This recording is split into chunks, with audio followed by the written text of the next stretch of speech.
perlu dibutuhkan untuk kita untuk melakukan kegiatan setiap hari.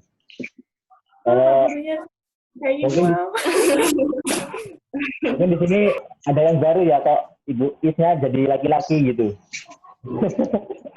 Iya. Iya. Maka dari itu untuk sebelum kita memulai materi hari ini, saya akan memperkenalkan diri terlebih dahulu. Perkenalkan, nama saya Handoyo, alamat Tanjung Kencono, Kecamatan Maigunur, Kabupaten Lampung Timur. Sebelumnya sudah ada yang pernah ke sana? Belum. Belum ya, berarti belum terkenal berarti ya desanya ya. Nah, saya merupakan mahasiswa dari Universitas Muhammadiyah Metro, di mana di sini saya sedang melakukan agenda PLP, yang salah satu program kerjanya yaitu mengajar. Mana khususnya di sini kami melakukan atau saya melakukan mengajar pada mata pelajaran pendidikan biologi. Nah, jadi sesuai ya, di mana di Universitas Muhammadiyah Metro saya itu mengambil program pendidikan biologi, dan di sini saya mengajar tentang materi biologi juga, jadi terasi. Nah, untuk mempersingkat waktu karena waktu yang terbatas, kita mulai saja materi hari ini, melanjutkan materi kemarin, yaitu mengenai struktur sel dan fungsinya. Nah, itu bisa dilihat ya di tampilan layar atau slide. Hari ini kita akan melanjutkan materi yang kemarin mengenai struktur sel dan fungsinya.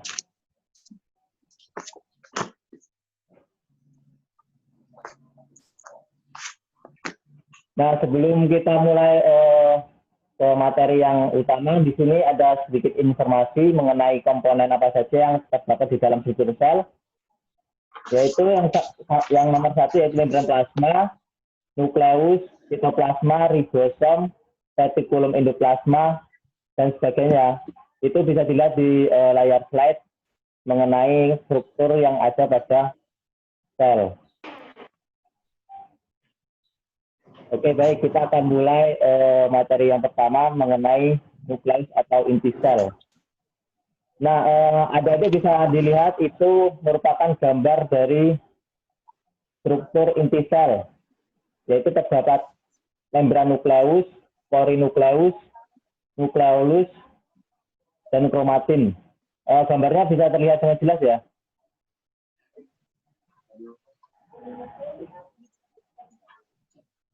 Gambarnya terlihat jelas enggak?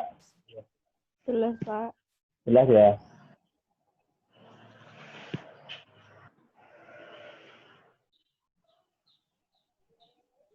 Nah, baik. Apa saja sih informasi yang kita dapatkan dari nukleus atau struktur sel ini? Yang pertama, bahwasannya nukleus itu memiliki diameter 5 mikrometer. Nah, jadi ukuran dari struktur nukleus ini yaitu memiliki diameter 5 mikrometer ya. Jadi itu sangat kecil di dalam sel. Poin yang kedua yaitu termasuk membran rangkap atau ganda. Artinya dilihat itu ya di struktur selnya itu kan ada membran nukleus. Nah, pada membran nukleus itu dia itu memiliki dua rangkap atau ganda, di mana dibagi menjadi membran luar dan membran dalam. Pada membran luar itu disebut sebagai membran inti, kemudian pada membran dalam itu dibagi atau terdapat bagian-bagian lagi yaitu nukleoplasma, nukleus, dan kromosom. Nah, kita lanjut, kita bahas mengenai membran luar dan membran dalam. Nah, yang pertama yaitu mengenai membran luar. Membran luar ini di dalamnya mengandung fosfolipid. Fosfolipid ini semacam senyawa yang ada di dalam membran plasma, yaitu seperti protein, kolesterol, dan sebagainya ya, yaitu merupakan golongan senyawa. Kemudian yaitu membantu mempertahankan bentuk sel. Nah, karena dia itu membran luar ini berada pada bagian luar nukleus, maka dia otomatis akan menjaga dan mempertahankan bentuk dari nukleus itu. Dan selanjutnya mengatur proses pertukaran zat melalui pori. Nah, pada gambar itu bisa dilihat ya pada bagian pojok atas kanan, di situ pada membran luar itu memiliki pori nukleus. Nah, salah satu fungsinya yaitu sebagai tempat mengatur proses pertukaran zat yang masuk ke dalam nukleus maupun yang keluar dari nukleus. Selanjutnya, membran luar ini sebagai pemisah antara nukleus dan sitoplasma. Nah, dan jadi membran luar ini karena dia letaknya di luar, yaitu sebagai pemisah antara si nukleus itu sendiri dengan lingkungan luarnya. Yang di sini ya lingkungan luarnya yaitu sitoplasma. Oke, kita lanjut selanjutnya. Nah, selanjutnya yaitu membran dalam. Ketika membran dalam itu dibagi menjadi 3 bagian lagi, yaitu nukleoplasma, nukleus, dan kromatin. Kita akan bahas yang pertama yaitu tentang nukleoplasma. Nukleoplasma ini merupakan cairan transparan dan kental. Nah, jadi bentuk dari nukleoplasma ini yaitu berupa cairan. Selanjutnya, istilah lainnya yaitu karyoplas. Nah, jadi nanti kalau ada istilah mungkin di ujian atau di ulangan yang menggunakan kalimat atau kata karyoplas itu, yaitu sama halnya dengan nukleoplasma. Selanjutnya pada nukleoplasma ini tadi kan berbentuk cairan. Nah, cairan itu bisa berupa air, garam, larutan organik ataupun kromatin. Adapun fungsi dari nukleoplasma ini yaitu berfungsi sebagai tempat terjadinya reaksi-reaksi kimia di dalam nukleus. Nah, jadi reaksi kimia yang ada di dalam nukleus atau inti sel itu tempatnya yaitu di membran dalam ini, khususnya pada bagian nukleoplasma.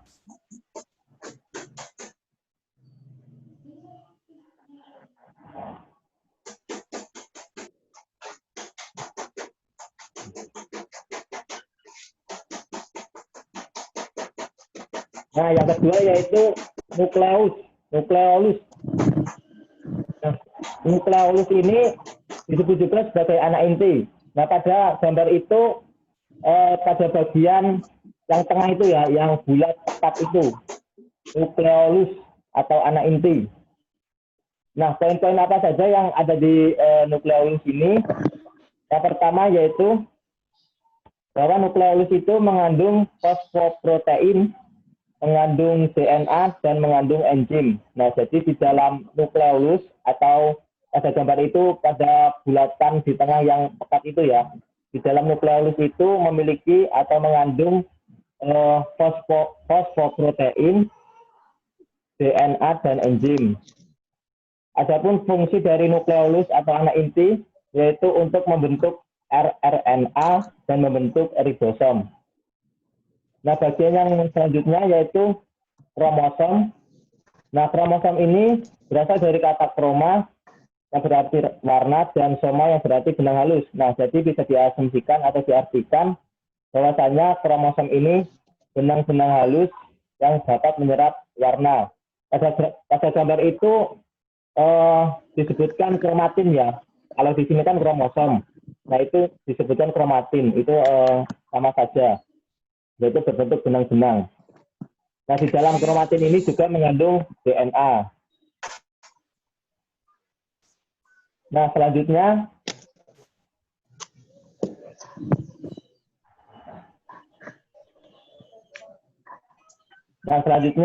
ini ada fungsi dari nukleus.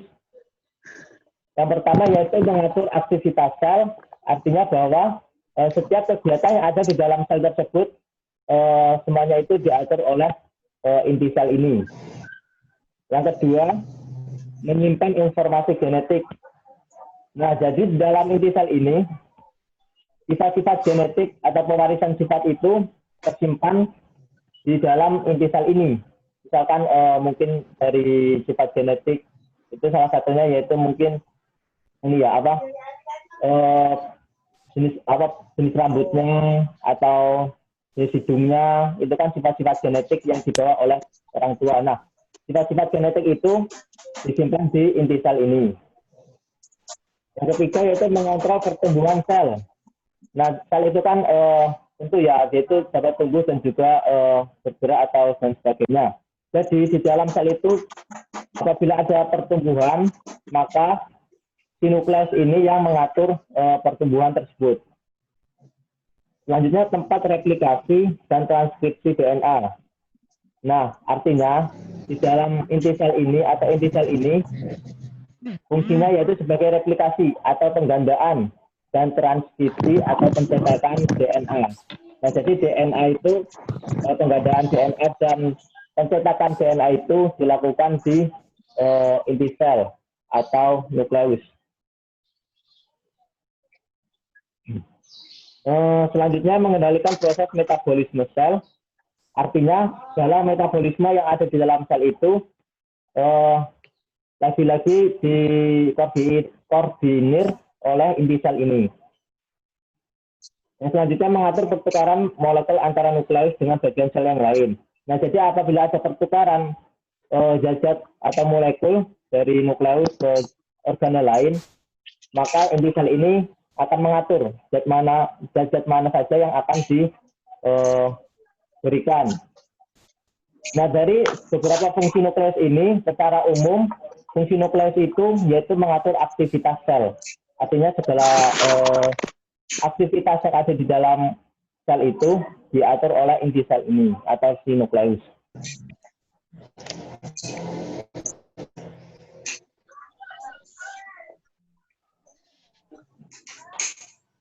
Nah, oke, baik. Kita lanjutkan materi selanjutnya, yaitu mengenai sitoplasma. Nah, ini gambar dari struktur sitoplasma.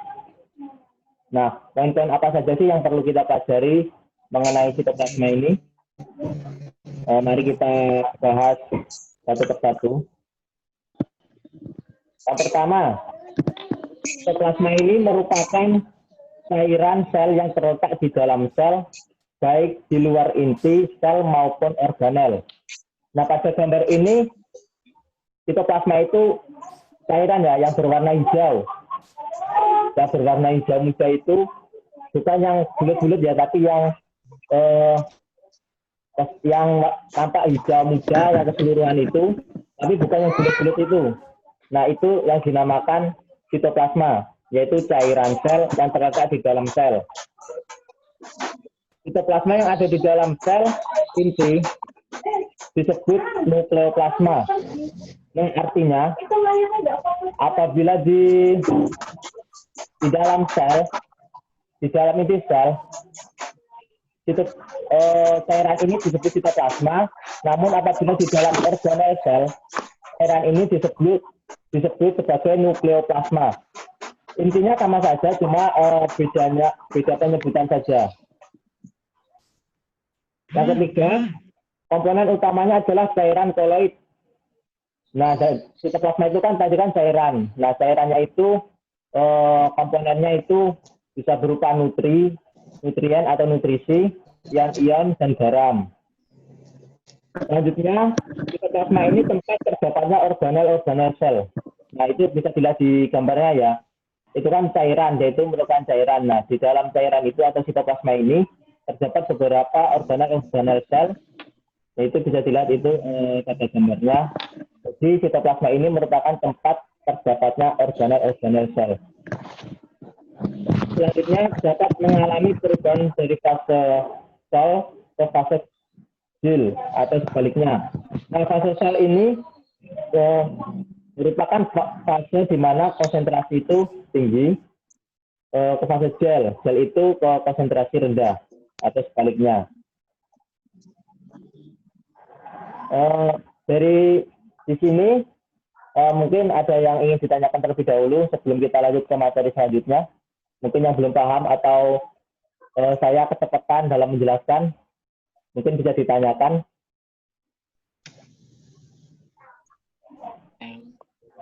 Gimana, ada yang ingin ditanyakan?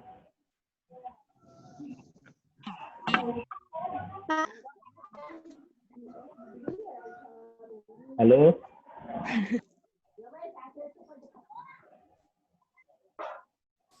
Ya Pak, sebenarnya tadi kromosom ada yang benang halus warna. Maksudnya menyerapnya itu apa Pak? Maksudnya Oh, ya, oh. Oke, baik. Pada bagian kromosom ya. Nah, jadi pada kromosom itu kan dia itu benang-benang halus yang dapat menyerap warna. Nah, artinya apabila tubuh kita itu mengkonsumsi misalkan makanan ataupun umbi-umbian ya. Nah, itu kan otomatis kan pada umbi itu kan memiliki zat warna. Nah, misalkan zat warna ungu. Nah, maka si kromosom ini akan menyerap warna tersebut pada apa tadi? Jaring-jaring tadi. Jaring-jaring kromosom tadi itu akan menyerap warna dari makanan yang kita konsumsi tadi. Nah, itu fungsi dari si kromosom tadi. Artinya menyerap yaitu dia itu menyerap zat yang kita konsumsi, seperti itu. Gimana?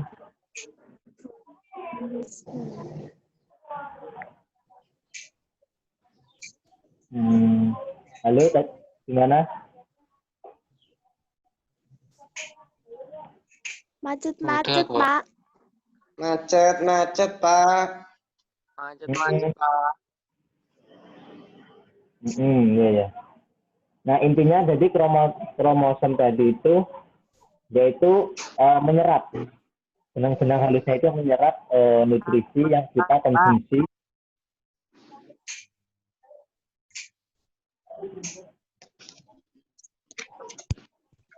Pak, guru baru ya, Pak? Nah, kita lanjut ya, Pak. Oh iya, ini tentang PPL. PPL Oke, dari mana, Pak? Dari UM Metro. Oh, Oke, ya. kita lanjut ya pada fungsi sitoplasma. Fungsi dari sitoplasma itu yang pertama tempat organel sel. Nah, seperti yang sudah saya jelaskan tadi ya, bahwa di dalam sitoplasma ini dia itu terdapat organel sel yang terdapat di dalamnya. Yang kedua, tempat terjadinya reaksi metabolisme sel. Nah, jadi reaksi metabolisme sel itu terjadi di dalam sitoplasma ini. Yang ketiga, tempat penyimpanan molekul-molekul organik. Nah, molekul-molekul organik itu salah satunya yaitu karbohidrat, lemak, protein, dan enzim.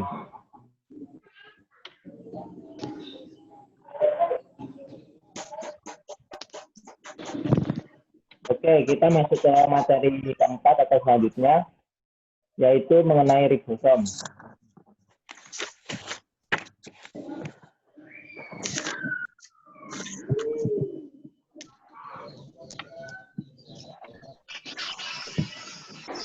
Nah, ini ya ribosom ya. Ini gambar dari struktur ribosom.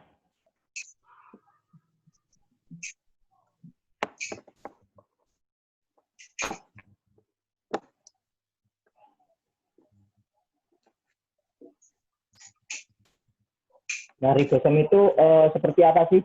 Yang pertama, ribosom itu merupakan struktur paling kecil dalam sitoplasma. Nah, sitoplasma tadi kan cairan ya, cairannya ada di dalam sel. Nah, cairannya di dalam sel itu kan terdapat beberapa organel-organel yang ada di dalamnya, dan ribosom ini merupakan organel paling kecil yang ada di dalam sitoplasma tersebut. Nah, adapun bentuknya itu yaitu butiran kecil. Nah, jadi itu kecil, berbentuk seperti butiran. Kemudian ribosom ini dibedakan menjadi dua, yaitu ribosom bebas dan ada yang terikat dengan retikulum endoplasma.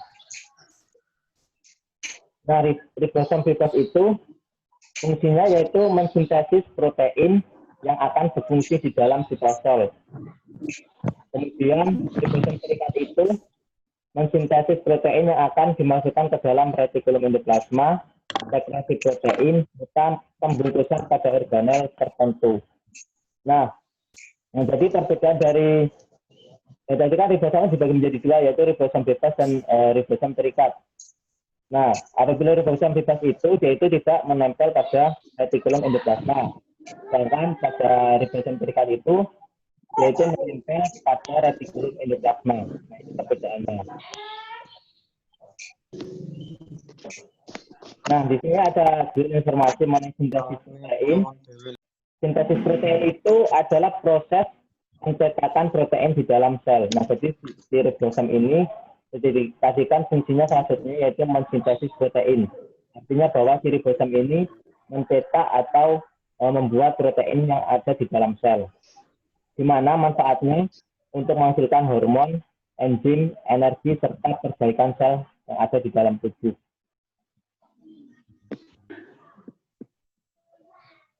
Nah, selanjutnya yaitu retikulum endoplasma atau disingkat RE ya.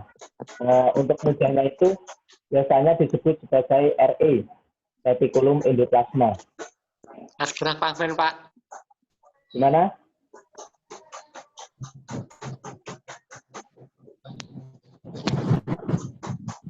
Terus gimana?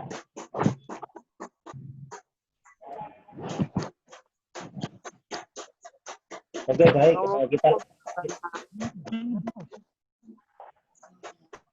Kita lanjut. Retikulum endoplasma ini atau biasanya disebut dengan RE, yaitu tersusun dari jaring-jaring tubula. Nah, itu di gambar bisa dilihat ya. Retikulum itu yaitu seperti kantung atau jaring yang tersusun. Nah, makanya dia itu disebut juga sebagai jaring-jaring tubula karena dia itu tersusun. Kantong-kantong yang tersusun sehingga nampak seperti jaring, maka dia itu disebut sebagai jaring-jaring tubula. Nah, yang kedua, retikulum endoplasma ini merupakan saluran penghubung antara nukleus dan bagian luar sel. Nah, dia itu sebagai penghubung antara si nukleus tadi dengan bagian luar dari nukleus itu. Selanjutnya, si retikulum endoplasma ini dibedakan menjadi retikulum endoplasma halus dan retikulum endoplasma kasar. Nah, di gambar itu bisa dilihat ya, itu ada dua macam retikulum endoplasma. Yang pertama yaitu retikulum halus dan retikulum kasar. Nah, retikulum halus itu merupakan retikulum yang berperan dalam proses sintesis lipid, metabolisme karbohidrat, dan menetralisir racun. Itu adalah fungsi dari retikulum halus. Sedangkan dari retikulum kasarnya berperan membentuk fosfolipid membrannya sendiri dan sintesis protein. Nah, untuk perbedaan secara umumnya retikulum halus itu yaitu permukaannya itu halus tanpa adanya organel yang menempel. Nah, sedangkan pada retikulum kasar itu pada permukaannya itu terdapat bintik-bintik. Nah, bintik-bintik itu disebut juga sebagai ribosom tadi. Nah, ribosom tadi kan butiran-butiran kecil ya. Nah, yang menempel pada retikulum endoplasma kasar ini.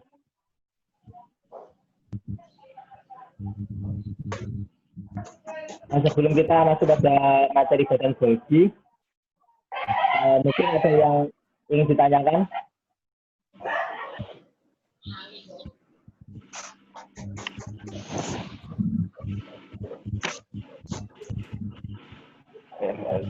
Bagaimana?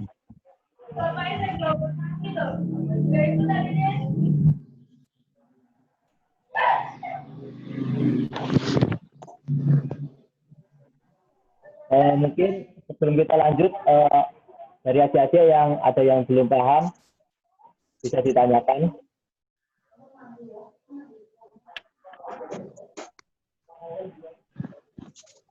Gimana, ada yang ingin bertanya?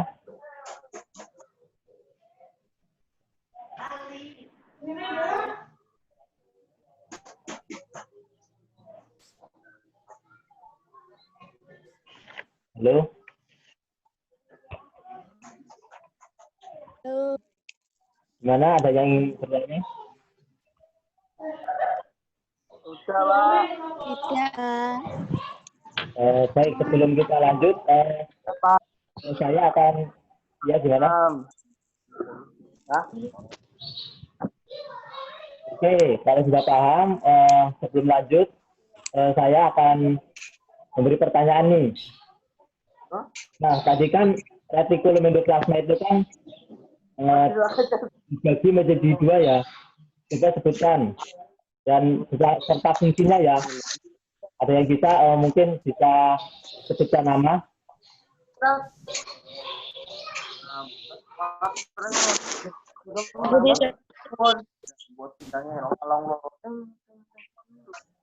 Pak, semuanya putus-putus, Pak, kurang jelas. Iya, Pak. Suaranya putus-putus, Pak. Kalau di sini nggak ada Pak. Aduh, gimana?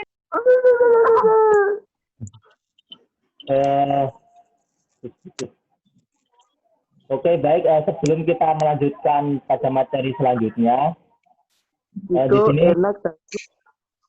di sini Bapak akan memberikan pertanyaan yang bisa sebutkan nama ya.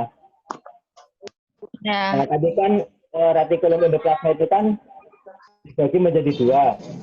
Nah, apa saja dan apa fungsi dari retikulum itu? Oke, silakan. Siapa yang bisa? Retikulum endoplasma atau Fungsi RE. apa, Pak? Oke, Bapak. Retikulum. Aku, Pak. Apa namanya? Nurul Hidayati. Nurul Hidayati. Oke, gimana? Retikulum endoplasma dibagi menjadi dua. Retikulum endoplasma halus dan retikulum endoplasma kasar. Retikulum endoplasma halus berfungsi untuk produksi protein dan steroid, pemeliharaan membran plasma dan jalur bagi molekul untuk bergerak bersama. Sedangkan retikulum endoplasma kasar atau RE kasar berfungsi mengisolir dan membawa protein tersebut ke bagian-bagian sel lainnya. Nah, oke, baik. Benar ya jawaban dari saudara Nurul tadi. Bahwasanya retikulum endoplasma itu dibagi menjadi dua, yaitu retikulum endoplasma kasar dan retikulum endoplasma halus. Nah, baik, kita lanjut lagi ke materi selanjutnya, yaitu mengenai badan Golgi. Nah, ini merupakan dari struktur badan Golgi. Poin-poin apa yang dapat kita dapatkan dari gambar tersebut? Yang pertama yaitu badan Golgi ini terdiri atas tumpukan kantong, membran pipih, sisterna dan vaskula. Nah, ini bisa dilihat ya pada gambarnya ya. Struktur dari badan Golgi itu yaitu seperti kantong, itu kan seperti kantong yang tumpukan.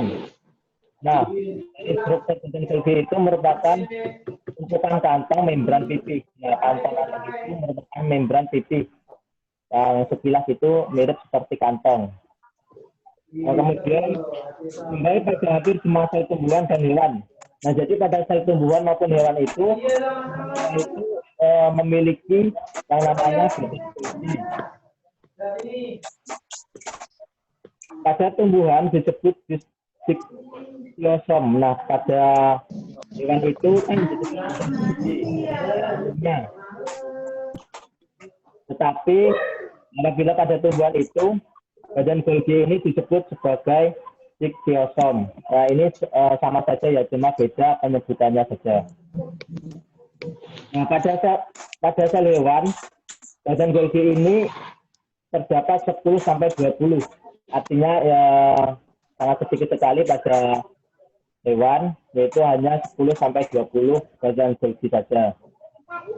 Nah, sedangkan pada tumbuhan, badan Golgi ini terdapat ratusan.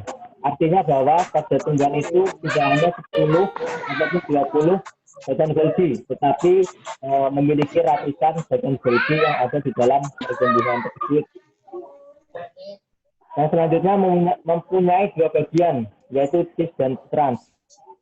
Nah itu ya di dalam gambar itu kan terdapat ya di bagian kiri itu ada trans dan cis.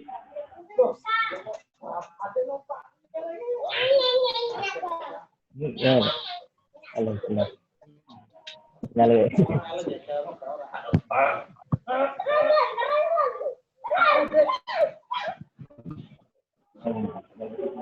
Bisukan weh.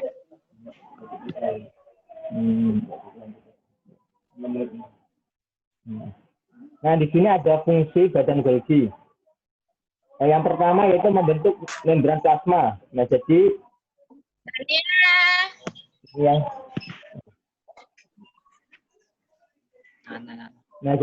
fungsi badan Golgi yang pertama yaitu membentuk membran plasma. Membran plasma tadi kan jaringan yang ada di luar suatu organel. Nah, jadi dia itu sebagai pelapis atau yang memisahkan dari bagian dalam organel dan bagian luar organel. Nah, yang membentuknya itu yaitu badan Golgi. Yang kedua, membentuk dinding sel pada tumbuhan. Nah, dinding sel itu sama saja membran plasma tadi ya. Pada hewan itu disebut sebagai membran plasma, sedangkan pada tumbuhan itu disebut sebagai dinding sel. Itu sama saja, cuma perbedaannya hanya penyebutannya saja.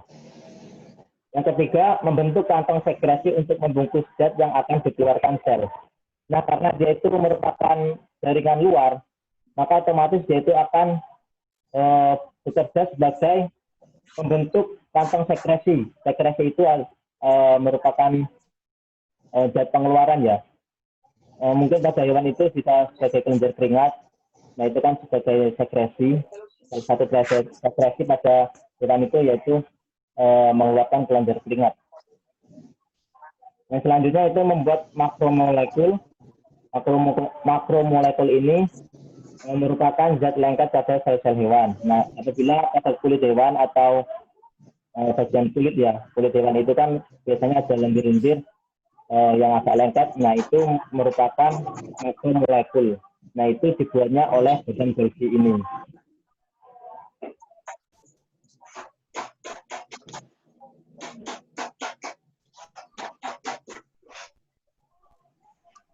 Oke, pembahasan kita hari ini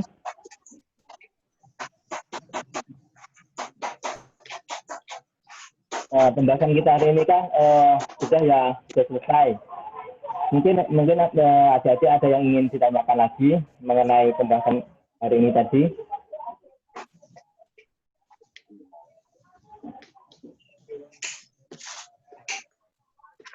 Yang ingin bertanya dipersilakan.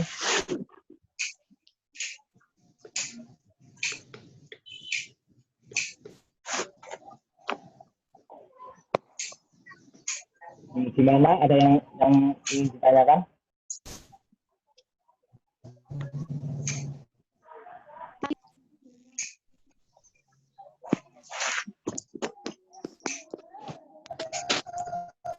Nggak ada ya. Gimana ini? Ada yang ingin bertanya atau tidak? Tidak. Ini beda.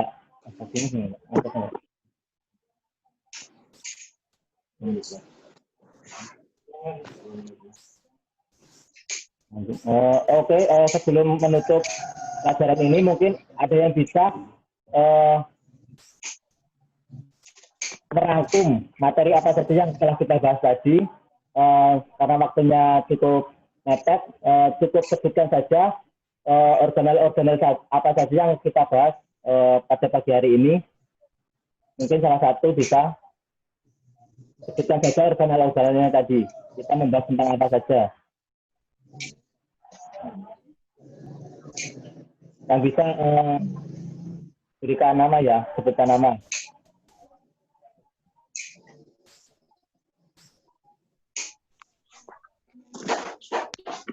Pak. Ya, siapa?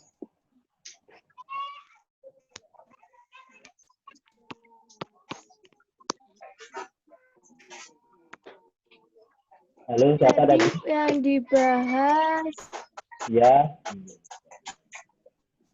inti sel, ya, inti sel. badan Golgi, retikulum, plasma, Ya, ribosom, hmm, sitoplasma, hmm, inti sel. Ya, Pak. ya, ya, benar ya. Nah, jadi pada hari ini tadi kita telah membahas mengenai nukleus, kemudian sitoplasma, ribosom, retikulum endoplasma, dan badan Golgi. Oke, karena waktu sudah habis, terima kasih untuk hari ini. Ya. Sekarang sudah belajar, nanti setelah pembelajaran ini selesai bisa dipelajari kembali untuk memperdalam informasi yang ada mengenai organel-organel tersebut. Oke, sekian yang bisa Bapak sampaikan. Mudah-mudahan informasi atau ilmu yang Bapak saya sampaikan bermanfaat dan bisa digunakan untuk kemudian hari. Amin. Oke, baik. Terima kasih. Assalamualaikum warahmatullahi wabarakatuh. Amin. Waalaikumsalam warahmatullahi wabarakatuh.